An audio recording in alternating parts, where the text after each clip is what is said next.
రాష్ట్ర అభివృద్ధిపై సీఎం జగన్ బహిరంగ చర్చకు రావాలి అంటూ చంద్రబాబు చేసిన ఛాలెంజ్ కు మాజీ మంత్రి కొడాలి నాని కౌంటర్ ఇచ్చారు. 14 ఏళ్లు సీఎంగా చంద్రబాబు అమలు చేసిన ఓ పథకం, రాష్ట్రంలో అభివృద్ధికి చేసిన కార్యక్రమాలు చెప్పాలని జగన్ ప్రశ్నించారని, దానికి ఇప్పటికీ చంద్రబాబు సమాధానం ఇవ్వలేని గుర్తు చేశారు. డొంక తిరుగుడు మాటలు మాని దమ్ముంటే ప్రజలకు చేసిన మంచి చెప్పుకోవాలి అన్నారు. చంద్రబాబు పార్టీ సైజు ఎంతో తెలుసుకోవాలి అన్నారు. లోక్సభ, రాజ్యసభ, అసెంబ్లీ, శాసనసభలో వారి బలమేంటో తెలుసుకొని మాట్లాడాలని హితవు పలికారు. ఇంకొక 2 నెలల్లో ఎన్నికలు పూర్తవుతున్నాయి. జగన్మోహన్ రెడ్డి గారు చాలా స్పష్టంగా ఆయన చేసినటువంటి కార్యక్రమాలు, ఆయన ఎన్నికల మేనిఫెస్టోలో 99% అమలు చేశానని చెప్పి, నాకు మీరు ఓటేయాలంటే నేను మీ కుటుంబాలకి, మీ ప్రాంతాలకి మంచి చేశానని కనుక భావిస్తే నాకు ఓటు వేయండి.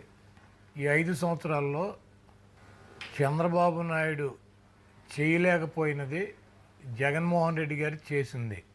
సంక్షేమ కార్యక్రమాలు కావచ్చు, నాడు నేడులో స్కూళ్ళు రూపురేఖలు మార్చింది కావచ్చు, విద్యా దీవెన, ఇటువంటి సంక్షేమ కార్యక్రమాలు కూడా ఇచ్చామని చెప్పి చెప్తున్నారు. దానికి ఈ పనికి మాలినటువంటి చంద్రబాబు నాయుడిని అడుగుతున్నాడు, 14 సంవత్సరాల నుంచి ముఖ్యమంత్రిగా చేశావు, నువ్వంటూ ఈ రాష్ట్ర ప్రజలకి చేసినటువంటి ఒక పథకం పేరు కానీ, ఈ రాష్ట్రంలో నువ్వు చేసినటువంటి ల్యాండ్ మార్క్ డెవలప్మెంట్ గురించి కానీ నువ్వు ఏం చేసావో చెప్పమంటే, ఈ చవట, ఈ దద్దమ్మ, ఈ చంద్రబాబు నాయుడు దానికి సమాధానం చెప్పకుండా మన ఇద్దరం కూర్చొని మాట్లాడుకుందాం, నువ్వేం చేసావు నేనేం చేసుకుందాం, బహిరంగ చర్చకి సిద్ధమా అంటాడు. చంద్రబాబు నాయుడు, జగన్మోహన్ రెడ్డి గారు బహిరంగ సభకి, బహిరంగ చర్చకి కనుక కూర్చునే పరిస్థితి ఉంటే, ఇటు పక్కన మేము, అటు పక్కన చంద్రబాబు తరఫున తెలుగుదేశం వాళ్ళు వస్తారు. బహిరంగ చర్చ ఒక ఇద్దరు పెద్ద నాయకుల మధ్య జరిగేటువంటి అవకాశం ఉంటుందా? ఇది భారతదేశంలో ఎక్కడైనా జరిగిందా? ఇప్పుడు మేమేం చేసామో ప్రజలకు చెబుతున్నాం.